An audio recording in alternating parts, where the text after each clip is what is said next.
ہاں اب پورا گودام دینا ہے تو ہاتھ میں دیا جا سکتا ہے، وہ اختیار میں دیا جا سکتا ہے کہ فلاں کی ذمہ داری میں دے رہا ہوں، لیکن ہاتھ میں نہیں دیا جا سکتا کیونکہ ہاتھ اتنا وسیع نہیں کہ سارا سامان اٹھا سکے۔ مصطفیٰ صرف یہ نہیں فرما رہے کہ مجھے زمین کے خزانے دیے گئے، بلکہ یہ فرما رہے ہیں کہ مجھے زمین کے خزانے دیے بھی گئے اور سارے خزانوں کو میرے ہاتھ میں لا کے رکھ دیا گیا۔ پتا کیا چلا کہ وسعت دست مصطفیٰ کی وسعت کا کوئی اندازہ نہیں کر سکتا، تو عظمت مصطفیٰ کا اندازہ کوئی کیا کر سکتا ہے؟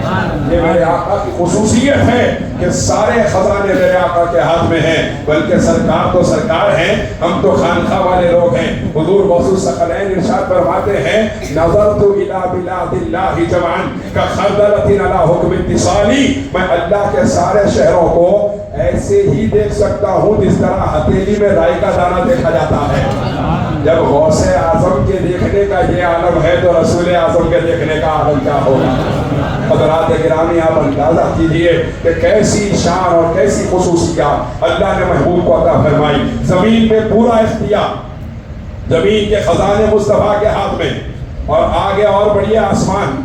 آسمان کے بارے میں کیا فرمایا؟ ترمذی شریف کی روایت ہے، میرے آقا ارشاد فرماتے ہیں وزیر آیا فی الارض ابو بکر و عمر وزیر آیا فی السماء جبرائیل و میکائیل، میرے زمین میں دو وزیر ہیں وہ ابو بکر و عمر ہیں، اور میرے آسمان میں دو وزیر ہیں وہ جبرائیل و میکائیل ہیں۔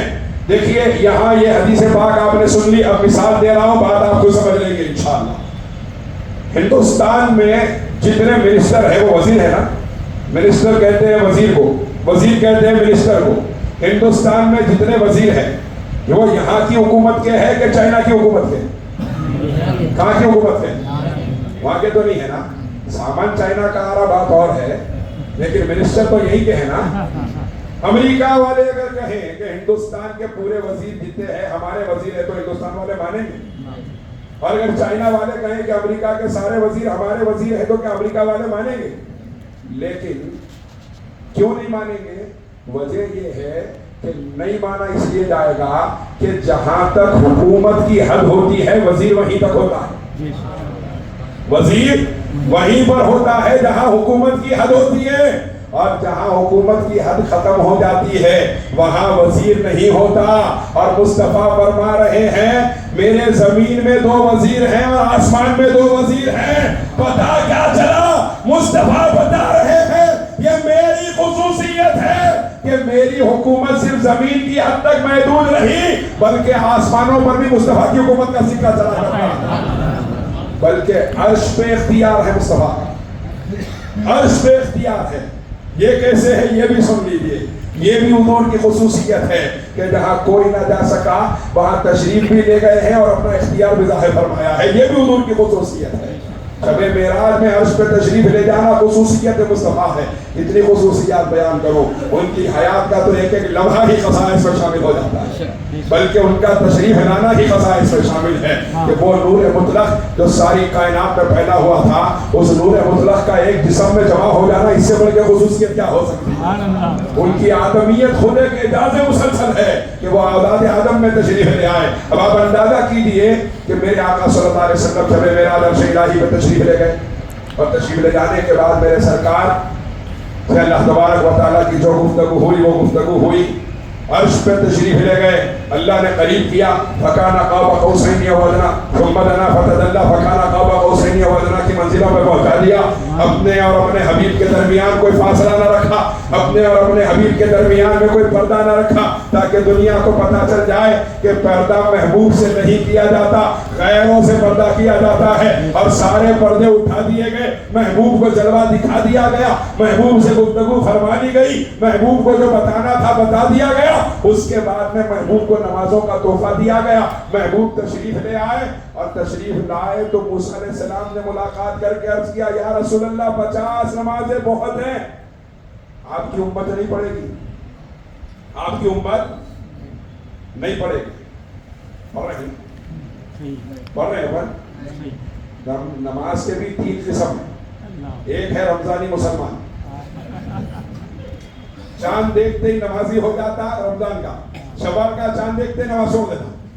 عید کے دن مسجدیں اپنی ویرانی کا رونا روتی ہیں، مسجدیں ویران ہیں، بڑی سے بڑی مسجد ہو بھر جاتی رمضان میں، شاہ گنج کی مسجد بھی بھر جاتی ہوں گی رمضان میں، بعد میں پھر چاہے تو بھی نہیں بھر سکتے آپ. صحیح ہے کہ غلط ہے؟ اب آپ دیکھیں حضور رحمت عالم صلی اللہ علیہ وسلم کی امت میں آج یہ حال ہو گیا ہے کہ ایک ہے رمضانی مسلمان جو چاند دیکھ کے ادھر آ جاتا، چاند دیکھ کے ادھر چلے جاتا. دوسرا ہے جمعے کا مسلمان. اور جمعے کا مسلمان کیا ہے؟ اچانک جمعے کے دن 11 بجے اس کو یاد آتا میرے اوپر نماز پڑھ دے، اچانک یاد آتا، اور یاد آتے ہی فوری پانی نہا کے تیار ہو کے وہ گئے تک وہ خطبہ ہو جاتا. اکثر بعض وہ ہیں جو پہلے آ جاتے ہیں، اکثر وہ ہیں اچھا پہلے آ گئے اگر غلطی سے اور بہت سا بیان لمبا کر دیے، اب ہوٹل میں بیٹھے ہوئے کہیں جا رہا معلوم نہیں ہے، اس کے بعد بیٹھے تو بیٹھے کا پیچھے جا کے کئی کے واسطے نماز ہوتے بھاگنا نہیں کرنا، بیٹھنی نہیں ہے. اور حضور فرماتے ہیں المؤمن فی المسجد کالسمک فی الماء، مومن مسجد میں ایسا ہوتا ہے جیسا مچھلی پانی میں رہا کرتے ہیں. ہم مسجد میں بے چین، مسجد میں پریشان، باہر نکلتے بازار دیکھتے سکون میں. اب آپ دیکھیں ایک تو جمعے کا مسلمان، ایک رمضانی مسلمان، تیسرا ہے موتا کا مسلمان. کسی کا انتقال ہوا، جنازہ مسجد میں آیا، پورے رشتہ دار آ گئے. عصر کی نماز میں جنازہ لائے تھے، پورے رشتہ دار آ گئے. مغرب کی نماز میں کوئی بھی مسجد کو نہیں آیا. یہ ہے موتا کے مسلمان. قرآن پڑھتے ہیں زیارت میں یا چہلوں میں، قرآن پڑھتے ہیں جب گھر برونی ہوتی ہے، قرآن پڑھتے ہیں جب گھر تبدیل کیا جاتا ہے. اس کے علاوہ بچوں کے پیچھے لگے ہوئے ہیں کہ بیٹے جاؤ قرآن پڑھو نماز پڑھو، مول صاحب آ گئے قرآن پڑھو نماز پڑھو، مسجد میں جاؤ مول صاحب پڑھا رہے قرآن پڑھو نماز پڑھو. بچے پریشان ہیں. یہ قرآن نماز اتنا ضروری ہے، اتنا ضروری ہے تو صرف ہمارے لیے کیوں ہے؟ سال بھر میں نہ کبھی ابا پڑھتے ہوئے دکھ رہے، نہ کبھی امی پڑھتے ہوئے نظر آ. صحیح ہے کہ غلط ہے؟ ایران دوران کی تو نہیں سنا رہا ہوں نا میں. اچھا بعض وہ ہے جن کو قرآن پڑھنا شروع کرتے ہی نیند آ جاتی، 10 منٹ قرآن پڑھتے ہی نیند آ جاتی. 4 گھنٹے اخبار پڑھو نیند نہیں آتی، 10 منٹ قرآن پڑھتے ہی نیند آ جاتی. اور ایسے مسلمان آج کے حالت، آج کے میں کیا عرض کروں، ایک دن اخبار نہیں ملا تو بے چین. اخبار نہیں آیا آج، نیوز نہیں دیکھے آج. ہر عمر کے لوگ پریشان ہیں نیوز دیکھنا. کیوں؟ ایسا دکھ رہا جیسا کہ انہوں نیوز دیکھتے ہیں امریکہ کا صدر فون کرتا آپ ہمارے ملک میں وہی کریں گے جو آپ بول رہے ہیں، بولیے کیا کرنا ہے. پوچھتا کوئی ہمارے پڑوسی مشورہ نہیں دیتا، خود ہی نے اپنی زندگی صحیح نہیں کر لیا، میرے کو کیا صحیح مشورہ دیتا ہوتا. صحیح ہے غلط ہے؟ اب آپ دیکھیے لیکن ہمارے پاس احوال کیسے ہیں برادران عزیز. ہمارے احوال تو اتنے بھیانک ہو چکے ہیں کہ ہم ایک دن اخبار نہ ملے، نیوز نہ نظر آئے تو بے چین ہونے والے. 6 مہینے قرآن کو ہاتھ نہ لگائے کوئی بے چین نہیں. میرے آقا صلی اللہ علیہ وسلم کا سب سے عظیم معجزہ ہے قرآن، جو آج تک اپنی صورت میں سلامت ہے. اور کیا اہمیت ہے ہمارے پاس قرآن کی. ارے قرآن تو بہت سا پڑھ لیتے ہمارا کام بھی ہے. خدا کے لیے قرآن سے قریب ہو جائیے، صاحب قرآن سے قریب ہو جائیے. سنی کیسا رہنا، سنی کیسا رہنا، انہیں ٹھہرا تو قرآن بھی بولنا، حدیث بھی بولنا، دنیا کو بتانا آپ مسلمان نہیں نظام الدین اورنگ آبادی کا غلام بن کے پیدا ہوا ہو. دنیا کو بتانا عام مسلمان نہیں غریب نواز غوث اعظم کا غلام ہو. بات کروں گا تو قرآن بھی بتاؤں گا، حدیث بھی بتاؤں گا، کیونکہ یہی وہ میرے بزرگان دین ہیں جن کے صدقے میں کائنات کو علم نصیب ہوا. اب آپ اندازہ کیجیے، موسیٰ علیہ السلام نے عرض کیا یا رسول اللہ، میں اختیار پہ بات کر رہا ہوں حضور کی، اور یہ حضور کی خصوصیت ہے. موسیٰ علیہ السلام نے عرض کیا یا رسول اللہ 50 نمازیں آپ کی امت نہیں پڑھے گی، لہذا آپ کم کروا لیجیے. میرے آقا صلی اللہ علیہ وسلم تشریف لے گئے، 5 کم کروائے. مشہور ہے، میں تفصیل میں نہیں جا رہا ہوں، اختصار کے ساتھ اجمالی خاکہ آپ کی خدمت میں پیش کر رہا ہوں کہ میرے آقا تشریف لے آئے. پھر عرض کیا موسیٰ علیہ السلام نے نہیں ہوگا، پھر تشریف لے گئے. پھر عرض کیا نہیں ہوگا، پھر تشریف لے گئے. 5 نمازیں کم کرواتے رہے. میں یہاں حیران ہوں، موسیٰ علیہ السلام کو کیسا معلوم اپن نہیں پڑھتے بلکہ نماز؟ موسیٰ علیہ السلام کو کیسا معلوم کہ یہ لوگ 50 نمازیں نہیں پڑھیں گے، بلکہ جب 5 باقی رہ گئے تو بھی بولے موسیٰ علیہ السلام 5 بھی نہیں پڑھتے، لوگ 5 بھی نہیں پڑھتے. بولے کیسا معلوم ہے؟ اللہ بتا رہا ہے کہ بن دیکھے موسیٰ کے علم غیب کا یہ عالم ہے تو مصطفیٰ کے علم غیب کا عالم کیا ہوگا؟ اللہ یہاں اپنے محبوب کی عظمت کا اظہار فرما رہا ہے. اب آپ دیکھیے موسیٰ علیہ السلام کو عرض کرے یا رسول اللہ 5 بھی نہیں پڑھے گی امت آپ کی، تو میرے سرکار نے ارشاد فرمایا اب مجھے حیا آتی ہے اور میں امید کرتا ہوں کہ میری امت کم از کم یہ تو پڑھ لے گی. اللہ اکبر. یہ بہت بڑی بات ہے برادران عزیزہ، اندازہ کیجیے یہ میرے نبی کا بھروسہ ہے میرے اوپر، یہ میرے نبی کی امید ہے میرے اوپر کہ میرا امتی 5 نمازیں تو پڑھے گا۔ ہم اپنے نبی کا ایک بھروسہ بھی پورا نہیں کر سکتے، ہم اپنے آقا کی ایک امید بھی پوری نہیں کر سکتے۔ ارے امید تو وہ لوگ پوری کر گئے جنہوں نے اپنے بیٹوں، اپنے بھائیوں، اپنے بھانجوں، اپنے بھتیجوں کی لاشوں کے درمیان سجدے میں سر کٹا کے بتایا ہزاروں سر ہے، نمازیں جنہیں بچاتی ہے، نماز کو جو بچا لے وہ سر حسین کا ہے۔ نعرہ حیدری، نعرہ حیدری۔ میرے آقا میرے مولا امام حسین سجدے کی حالت میں سر کٹایا ہے امام حسین نے، اور دنیا کو بتایا اگر نماز کا وقت نہ ہوگا تو پھر کس کی اوقات تھی جو علی کے شہزادے کے سامنے میدان میں آ جاتا، کس کی حیثیت تھی جو حسین کے سامنے میدان میں آ جاتا۔ میرے امام نے سجدے میں سر کٹا کے بتایا کہ خاندان کی لاشوں کے درمیان بھی نماز پڑھنی چاہیے، کیونکہ یہ میرے نانا جان کا بھروسہ ہے اپنی امت پر۔ خدا کے لیے نماز کی پابندی کرو، کریں گے انشاءاللہ۔ اللہ تمام کے جذبات کو قبول فرمائے، اللہ ہمیں نمازوں کا پابند بنائے۔ جن بزرگوں کے آستانوں میں ہم حاضر ہو رہے ہیں نا، برسوں میں زندگی میں ایک ایک نماز کبھی جماعت بھی نہیں چھوٹی، بزرگوں کی نماز چھوٹنا تو دور کی بات ہے۔ جن کے آستانوں میں ہم حاضر ہو رہے ہیں، سرکار بندہ نواز فرماتے ہیں تقریباً 90 برس کی عمر میں فرمایا کہ جب سے میں نے ہوش سنبھالا ہے اس وقت سے آج تک ایک بھی نماز کو وقت بدل کے بھی میں نے نہیں پڑھا ہے۔ پوری زندگی میں ایک نماز نہیں گئی بزرگوں کی، جن کے آستانے آج روشن ہیں، جن کی خبریں نہ صرف روشن ہیں بلکہ کروڑوں سینوں کو روشن فرما رہی ہے۔ یہ وہ نظام الدین اورنگ آبادی ہے جس کا سلسلہ پوری دنیا میں لاکھوں سینوں کو کل بھی روشن کر رہا تھا، آج بھی روشن کر رہا ہے۔ انشاءاللہ قیامت کی صبح تک ان کے فیضان سے کائنات روشن رہے گی۔ یہ سب نمازی گزرے بزرگان دین ہمارے، یہ نماز چھوڑنے والے لوگ نہیں تھے۔ نماز چھوڑنے والے کا کیا تعلق ہے شریعت سے؟ وہ آپ دیکھیں میرے آقا صلی اللہ علیہ وسلم نے کیا فرمایا، یہ میری امید ہے، یہ میری امید ہے۔ خدا کے لیے اپنے نبی کی اس امید کو یاد رکھیے۔ میرا یہ جملہ یاد رکھیے، جب شیطان بھٹکائے کہ نہیں سو جانا چاہیے، میرا یہ جملہ یاد کیجیے اس وقت کہ نہیں یہ میرے آقا کا بھروسہ ہے، میں شیطان کو ٹھوکر ماروں گا اور میرے آقا کا بھروسہ پورا کروں گا۔ کریں گے انشاءاللہ، اور اپنے گھر والوں کو بھی کروائیں گے، سب کو، بچوں کو بھی کروائیں گے، زنانے کو بھی کروائیں گے۔ ہم میں سے کوئی ایسا نہیں ہے تو جا کے بیوی کو یہ بولا کہ دیکھو بھائی آج اگر تم نماز نہیں پڑھے تو میں تمہارے ہاتھ کا کھانا نہیں کھاتا۔ بولے کوئی؟ نہیں بولے نا؟ اللہ آپ لوگوں کو سلامت رکھے، صاف دل سے نہیں بول کے بولے، صاف دل سے بول بھی دے رہے، اللہ سلامت رکھے، آپ لوگوں کی حق کوئی سلامت رہے۔ کوئی جا کے نہیں بولا بیوی کو آج اگر تم نماز نہیں پڑھے، پڑھے یا نہیں پڑھے بولو، نہیں پڑھے تو میں تمہارے ہاتھ کا کھانا نہیں کھاتا۔ بولے کیوں نہیں بولے؟ معلوم ہے اگر پلٹ کے بیگم پوچھ لیے تو کتنے نمازہ پڑھے؟ فجر میں یہی سوچتے پڑے ہوئے تھے، ظہر کا ٹائم نکلے بعد تو گئے، تم خود نہیں پڑھے میرے کو پوچھ رہے ہیں۔ جواب ہے ہمارے پاس۔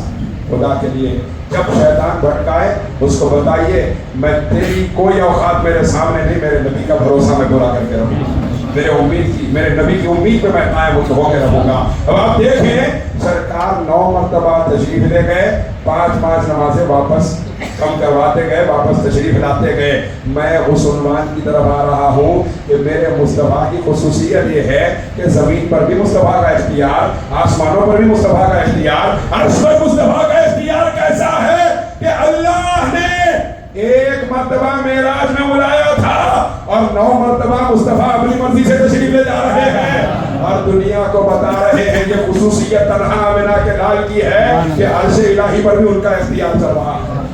حضرات میرے آقا صلی اللہ علیہ وسلم کی خصوصیات کا احاطہ نہیں کیا جا سکتا، میرے سرکار کے اہل بیت بھی میرے سرکار کی خصوصیات میں شامل ہیں۔ کسی کے اہل بیت ایسے نہیں جیسے میرے سرکار کے ہیں، ہے کوئی جو اس درجے کا ہو؟ کوئی نہیں ہے۔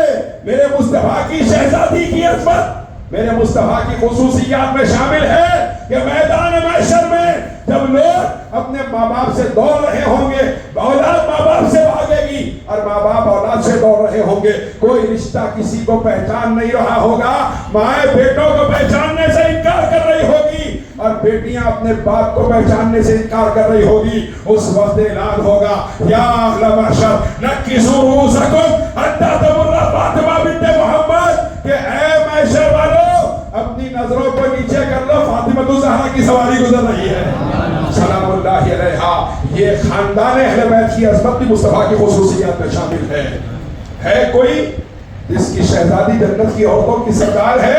یہ میرے مصطفیٰ کی خصوصیت ہے کہ مصطفیٰ کی شہزادی جنت کی عورتوں کی سردار ہے، کیونکہ مقام چاہے اہل بیت کو ملا ہو، مقام چاہے صحابہ کو ملا ہو، مقام چاہے اس امت کے اولیاء کو ملا ہو، مقام جس کو بھی ملا ہے مصطفیٰ کے صدقے میں ملا ہے، سرکار کی وجہ سے مقام ملا ہے اور سرکار ہی مرکز عقیدت ہے۔ تو حضرات گرامی، چند خصائص مصطفیٰ کریم صلی اللہ علیہ وسلم کے میں نے عرض کیے۔ ایک یہ کہ حضور کا اختیار کیسا ہے، دوسرا یہ کہ میرے آقا صلی اللہ علیہ وسلم کو اللہ نے شریعت میں بھی اختیار عطا فرمایا، زمین و آسمان و عرض پر بھی اختیار عطا فرمایا، اور ایک یہ کہ میرے آقا صلی اللہ علیہ وسلم کی سماعت بصارت، حضور کا حسن بھی حضور کا خصوصیت ہے، اور حضور پاک علیہ الصلوۃ والسلام کے جملہ اختیارات بھی حضور کی خصوصیات میں شامل ہیں۔ باتیں بہت ہیں، ایک بات آخری، اجازت ہے تو آپ کی خدمت میں پیش کروں، ہے اجازت ہے؟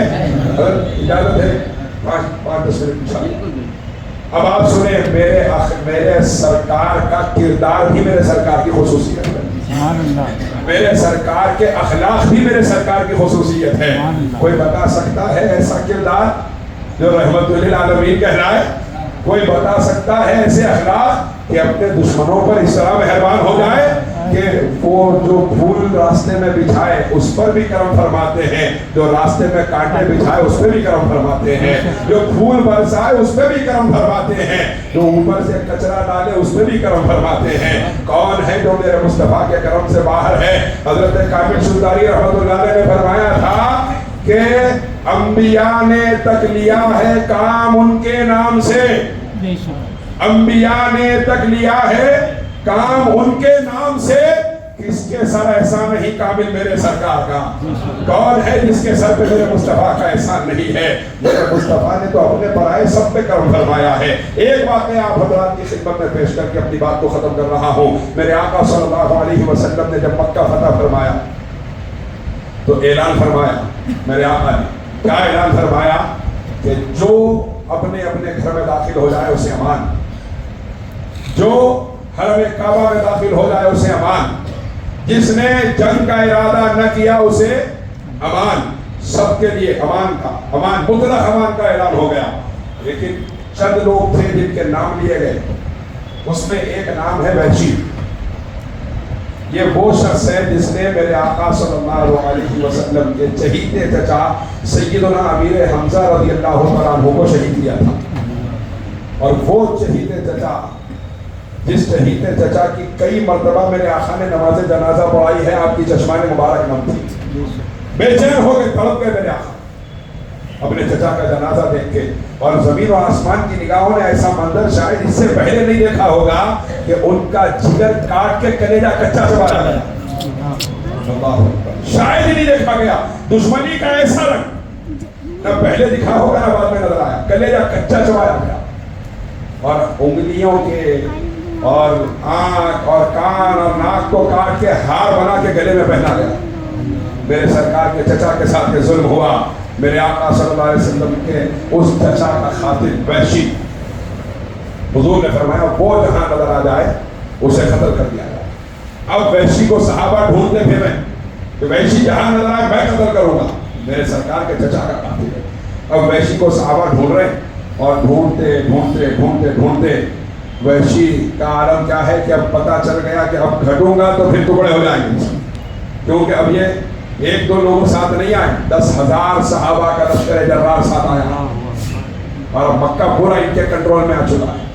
اب وحشی ہے کہ فرار ہونے کو بے چین ہے، اور بیوی کا اصرار ہے سنو وہ سب کو معاف کرنے کا اعلان کر رہے ہیں، ایک بار معافی مانگ لو، وہ سب کو معاف کرنے کا اعلان کر رہے ہیں، ایک بار معافی مانگ لو۔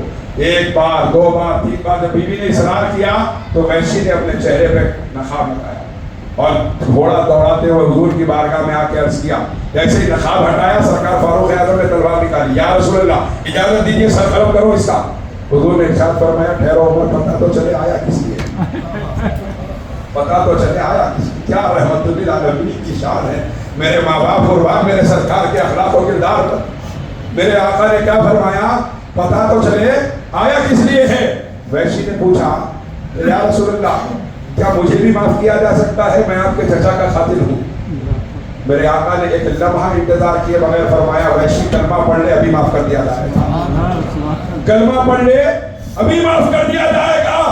جب وحشی کو حضور نے فرمایا تو وحشی نے پوچھا یا رسول اللہ آپ نے معاف کر دیا لیکن اللہ نے معاف نہ کیا تب کیا ہوگا؟ میرے سرکار کا اختیار دیکھیے، مصطفیٰ نے فرمایا وحشی میں جسے معاف کر دیتا ہوں اللہ بھی سے معاف کرتا ہوں۔ کشتی کا ہے اندیشہ نہ طوفان کا ڈر ہے، اب کس کو خطر ہے؟ تم جس کے نگہبان خدا اس کا نگہبان، اس پر مجھے ایمان۔ میرے آقا نے فرمایا میں جس کو معاف کر دیتا ہوں اللہ بھی اس کو معاف کر دیتا ہے۔ دل کے کانوں سے سنیے آگے اس سے بڑا جملہ میرے مصطفیٰ بیان فرما رہے ہیں۔ جب وحشی نے پوچھا یا رسول اللہ آپ نے معاف کر دیا لیکن قیامت کے دن اگر اللہ نے پکڑ کر لی تب کیا ہوگا؟ تب میرے مصطفیٰ نے ارشاد فرمایا تو وحشی سن، ساری امت کی بخشش کے لیے ایک سجدہ کروں گا اور دوسرا سجدہ اکیلے تیری بخشش کے لیے کروں گا، اور اس وقت تک اپنے سر کو سجدے سے نہیں اٹھاؤں گا جب تک کہ میرا اللہ تیری مغفرت کا اعلان نہ کرے۔ اس کے بارے میں فرما رہے تھے، اپنے چچا کے قاتل کے بارے میں فرما رہے تھے۔ آج ہم اپنے سگے بھائی کو معاف کرنے تیار نہیں ہیں۔ 4 سال ہو گئے بھائی کی صورت نہیں دیکھا، بچوں کے شادیاں ہو جا رہے ہیں، ایک بھائی کے دوسرے بھائی کی اولاد نہیں جا رہی، بہن سے رشتہ ٹوٹا ہوا، چچا کا بھتیجے سے رشتہ نہیں ہے، بھانجے کا ماموں سے رشتہ نہیں ہے، بہنیں لڑی ہوئی ہیں، رشتے ٹوٹے ہوئے ہیں، برسوں گزر گئے اور حالت کیا ہے؟ بول رہے ہیں بھائی اتنا خطرناک ہوں، میرے سگے بھائی سے 3 سال سے نہیں ملا جی تو کیا ہے میرے سامنے؟ ہے کہ نہیں ہے؟ میرے آقا ارشاد فرماتے ہیں 2 مسلمان آپس میں لڑے ہوں 3 دن سے زیادہ بات بند ہو، دونوں میں سے جو مرے گا مرتے ہی سیدھا جہنم میں جائے گا، اور حضور نے جسے جہنمی فرما دیا اس کو کوئی طاقت جنت میں نہیں لے جا سکتی۔ جب حضور نے یہ فرمایا نا تو ایک صحابی اٹھ کے چلے گئے محفل سے، کچھ دیر کے بعد حاضر دربار مصطفیٰ ہوئے، میرے آقا نے ارشاد فرمایا کہاں گئے تھے؟ عرض کیا یا رسول اللہ آپ نے فرمایا کہ اگر موت آ جائے رشتہ ٹوٹے ہوئے شخص کی تو مرتے ہی جہنم میں چلا جائے گا۔ میرے آقا میری پھوپھی سے میرا رشتہ ٹوٹا ہوا تھا، میں اس خیال کے ساتھ دوڑا پتہ نہیں میرا گھر ان کا گھر پہلے آ جائے گا یا میری موت پہلے آ جائے گی۔ حضور اس خیال کے ساتھ نکل کے دوڑا، جا کے سلام کیا، انہوں نے جواب دے کے کلیجے سے لگایا، حضور رشتہ بحال کر کے واپس آ گئے۔ یہ ہے میرے نبی کی تعلیمات، یہ ہے میرے سرکار کی تعلیمات کہ ایک صحابی رسول گھوڑا بیچنے کے لیے کھڑے ہیں اور گھوڑا ہے 1000 درہم کا اور صحابی کہہ رہے ہیں کہ میں 500 میں بیچ رہا ہوں، ہم تو ملتے بولتے چانس کا ملا اور یہ لے لو استعمال کر دو۔ وہ لیکن جو صحابی خریدنے کے لیے آئے انہوں نے کہا کہ نہیں یہ تو یہ خصوصیت رکھتا ہے میں 600 دوں گا، انہوں نے کہا آپ کی مرضی۔ پھر کہا ایک اور خصوصیت ہے میں 700 دوں گا، کہا آپ کی مرضی۔ ایسے ہی کر کے 1000 کا ریٹ کر دی، بولے 1000 دے دوں، کہا آپ کی مرضی۔ جب بات طے ہو گئی تو پوچھا کہ وجہ کیا ہے تم 1000 کی چیز 500 میں کیوں بیچ رہے تھے؟ تو کہا میری جوان بچیاں ہیں، ان کی شادیوں کا مسئلہ ہے میری آنکھوں کے سامنے، بہت کچھ کام ہے، میری مجبوری ہے جس کی وجہ سے میں سستا بیچ رہا تھا۔ اور جب معاملہ طے ہو گیا تو بیچنے والے صحابی نے پوچھا ذرا یہ تو بتاؤ کہ میری تو مجبوری تھی کہ میں نے سستا بیچنا تھا، تم نے مہنگا کیوں خریدا؟ تم نے مہنگا کیوں خریدا؟ تو اس صحابی نے عرض کیا تمہارے ساتھ تمہاری مجبوری تھی، میرے ساتھ میری مجبوری تھی۔ کہا تمہاری کیا مجبوری تھی؟ جواب دیا میری مجبوری میرے مصطفیٰ کی تعلیمات ہے، میرے مصطفیٰ نے لوگوں سے سامان خریدنے کی اجازت دی ہے، کسی کی مجبوری کا فائدہ اٹھانے کی اجازت نہیں۔ یہ پاکیزہ طبقہ تربیت مصطفیٰ کی وجہ سے وجود میں آیا تھا، جس نے 90 سال کے اندر پوری دنیا کے اندر اسلام کے جھنڈے گاڑ کے دکھائے، اور جن کے اخلاق و کردار کو دیکھ کر دنیا بے ساختہ چلا اٹھی کہ جب غلاموں کے کردار کا یہ عالم ہے تو مصطفیٰ کے کردار کا عالم کیا ہوگا۔ وآخر دعوانا الحمدللہ۔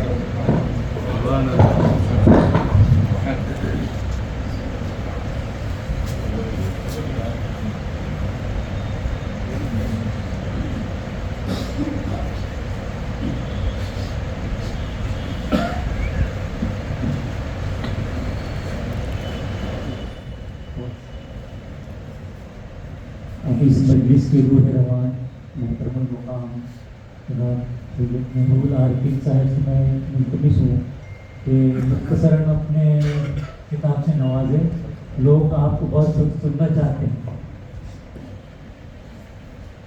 نعرہ تکبیر، اللہ اکبر، نعرہ رسالت، یا رسول اللہ، نعرہ حیدری، یا علی۔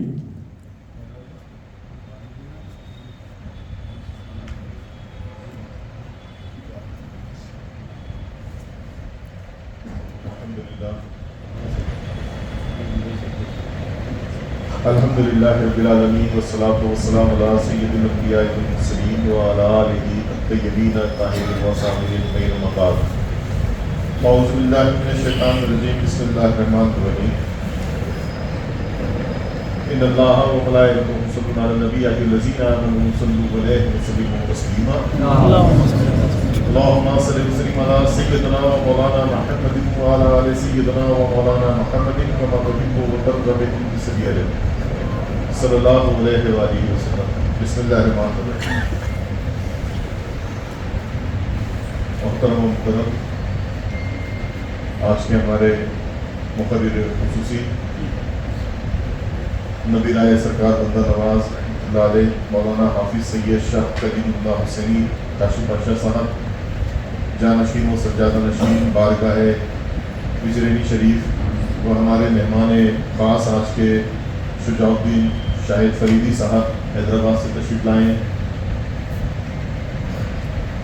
ہمارے شاہ گنج کی مسجد کے امام صاحب اور علماء اکرام، مشائخ الزام و غلامان آل محمد، السلام علیکم ورحمۃ اللہ وبرکاتہ۔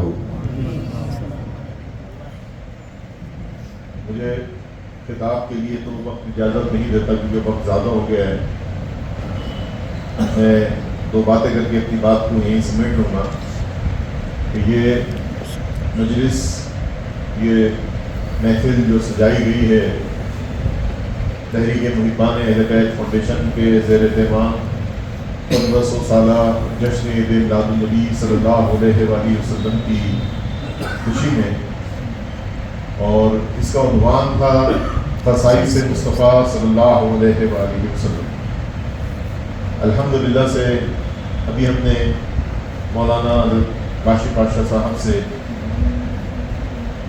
بڑے بہترین انداز میں خصائص مصطفیٰ کے اوپر خطاب بھی سنا۔ میں نہیں سمجھتا کہ کوئی مزید آج کے سبق کے لیے اور کوئی اضافہ جو ہے تو خطاب کی ضرورت ہے۔ میں یہ سمجھتا ہوں کہ آپ نے اتنا بیان کیا ہے، اگر یہ اتنا ہی ہم لے کے جائیں تو یہ بہت کچھ ہے، ورنہ پھر اور میں کوئی آدھا گھنٹہ اور آپ کے سامنے خطاب کروں کھڑے رہ کے، پھر جو کہا گیا ہے اس کے اوپر عمل نہ ہو، وہ ذہن میں سے نکل جائے تو مطلب نہیں ہے۔ خطاب تو میرا بہت لمبا تھا مگر بہت زیادہ وقت لگ جائے گا، اور اس وقت جو ہے میں سمجھتا ہوں کہ لنگر رسول کا بھی وقت ہو رہا ہے، تو مختصر کر کے اپنی بات کو میں خطاب کے اوپر تو نہیں جاؤں، میں یہی ختم کرتا ہوں۔ بس آپ لوگوں سے ایک درخواست ہے حضرات گرامی کہ دیکھیے تحریک محبان اہل بیت فاؤنڈیشن نے الحمدللہ سے محرم میں اور دوسرے ایام میں جہاں جہاں جس کے یوم اور دن آئے وہاں پر جلسوں کا، محفلوں کا، مجالسوں کا اہتمام کیا۔ آپ تمام نے کثیر تعداد میں اس میں شرکت فرمائی، اور آج ہم میلاد مصطفیٰ صلی اللہ علیہ وآلہ وسلم کی خوشی کے اندر اس جلسے میں، اس محفل میں جمع ہوئے۔ اس کے علاوہ ایک اور کوشش گزشتہ 3 سالوں سے ہم لوگ کر رہے ہیں، اور وہ ہے سیرت النبی صلی اللہ علیہ وآلہ وسلم پہ ایک تحریری مقابلہ جو ہم لیتے آ رہے ہیں۔ میں سمجھتا ہوں آپ میں سے اکثر حضرات جانتے ہیں اور کافی لوگوں نے اس میں شرکت بھی کی ہوگی، مگر الحمدللہ سے ہی مجھے بتاتے ہوئے بڑی خوشی ہو رہی ہے کہ یہ تحریری مقابلے میں اس سال تقریباً 1800 سے زیادہ لوگوں نے اس میں شرکت کی، 1800 لوگوں نے تقریباً اس میں شرکت کی ہے، اور یہ تحریری مقابلے کے جو امتحان ہیں وہ اورنگ آباد میں یعنی بارگاہ میں اور ساتھ میں خلدآباد کے اندر بھی لوگ لے رہے ہیں۔ یہ ایک بہت بڑی اپنے آپ میں کامیابی ہے۔ تحریک بہت اندر کی بات ہے، مگر میں آپ کے سامنے یہ بات رکھتے ہوئے چلتا ہوں تحریک محبان اہل بیت. محبان اہل بیت یعنی ان لوگوں کی جماعت کہ جو اہل بیت اطہار سے محبت کرتے ہیں. حضور صلی اللہ علیہ وآلہ وسلم کے خاندان سے، آپ کے شہزادوں سے، آپ کے گھر والوں سے عقیدت اور محبت رکھتے ہیں.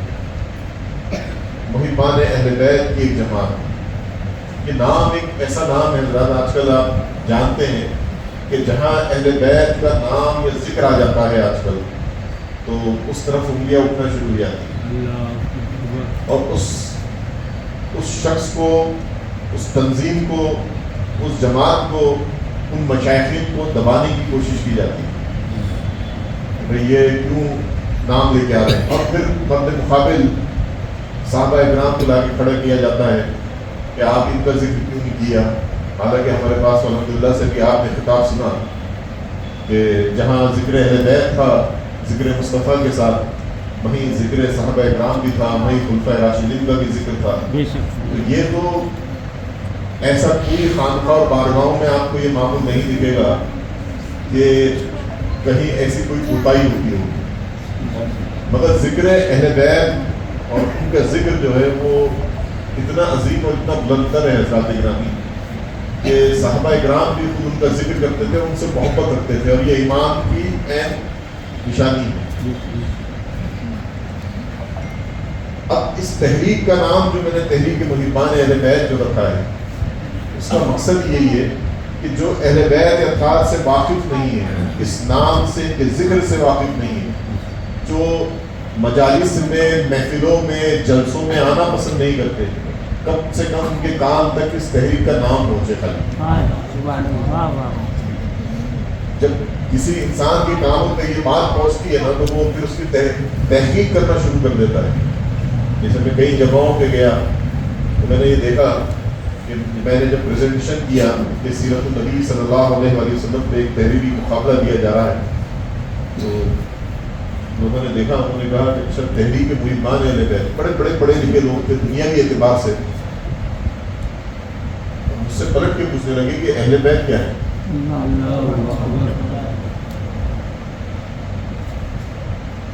اچھا پھر انہیں سمجھا، اب انہوں نے سنا، اب وہ پھر اپنے طور پہ ایک ریسرچ کرنا انسان شروع کرتا ہے. انسان کی فطرت ہوتی ہے، پھر ریسرچ کرتا ہے تو پھر اسے پتہ چلتا.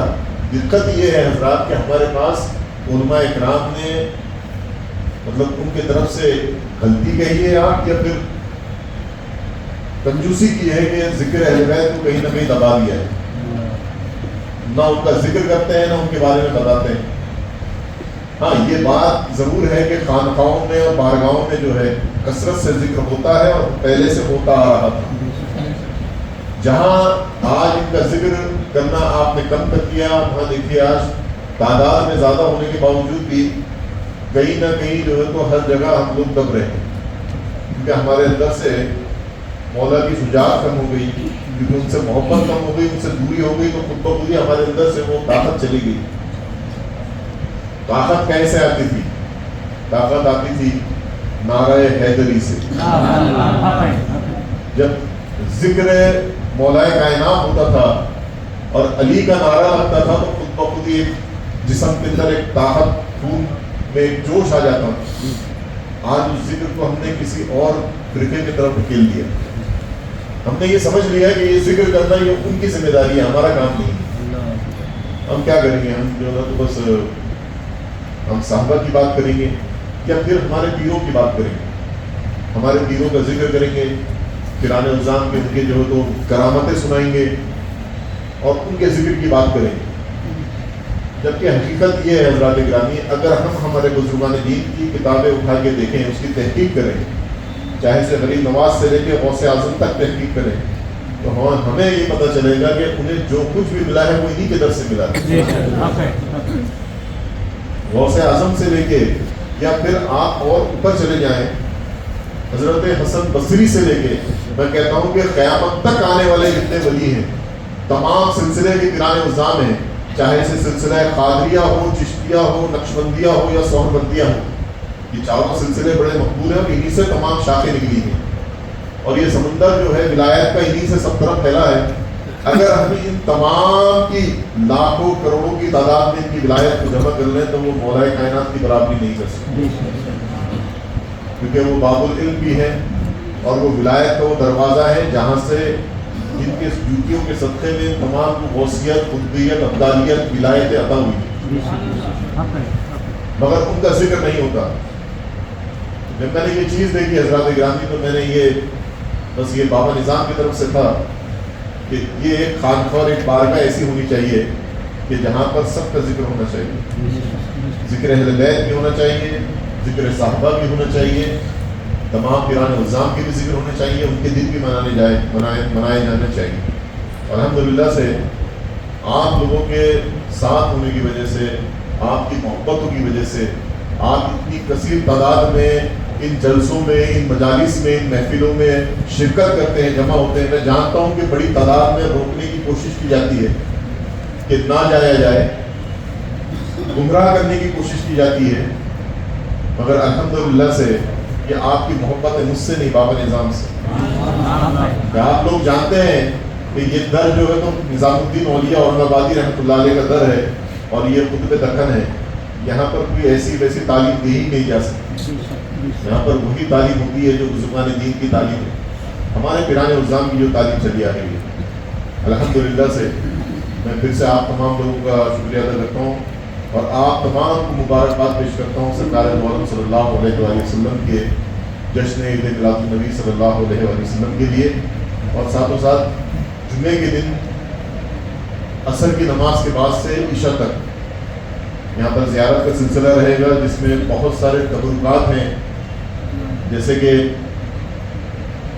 سرکار مولانا صلی اللہ علیہ وآلہ وسلم کے منہ مبارک ہیں, پھر اس کے بعد مولا کائنات کی منہ مبارک ہیں, اور اس کے بعد اہل بیت اطہار کے امام زین العابدین ہیں, امام حسین علیہ السلام ہیں, سبھی کے منہ مبارک اور زلف مبارک ہیں. مگر ایک خاص چیز جو آپ کو کہیں نہیں ملے گی وہ ہے سیدہ کائنات خاتون جنت کی فاطمہ الزہرا سلام اللہ علیہا کے زلف مبارک. مگر یہ زیارت مرد حضرات کے لیے نہیں رہے گی, وہ زیارت صرف خواتین مذکورات کے لیے رہے گی, وہ بھی پردے کے اہتمام کے ساتھ. تو یہ دونوں کے لیے زیارت کا اہتمام رہے گا. میں چاہتا ہوں کہ آپ لوگ بھی کثیر تعداد میں آئیں اور ساتھ و ساتھ اپنے گھر والوں کو بھی یہ زیارت کا شرف حاصل ہو, وہ لوگ بھی آئیں, ان کو بھی لے کے آئیے گا. کیونکہ دیکھیے کہ ہم لوگ نسبت والے لوگ ہیں اور ہمارا یہ عقیدہ ہے کہ اللہ تعالیٰ ان کی زیارت کے طفیل نہیں, پتہ نہیں ہماری مغفرت کا کوشش کرنا. یہ بہت بڑی بات ہے کہ یہ نعمت ہمارے پاس تک آئی ہے. میرے چھوٹے بھائی سید محی الدین یہاں پر موجود ہیں, وہ آج صبح کی فلائٹ سے ہی جو ہے تو اورنگ آباد تشریف لائے ہیں. یہ تبرکات میں نے آپ کو جتنے بھی بتائے کہ یہاں پر اپنے پاس تو بابا نظام کے پہلے جبہ مبارک ہے اور دوسرے تبرکات ہیں منہ مبارک ہے سرکار دو عالم صلی اللہ علیہ وآلہ وسلم کے.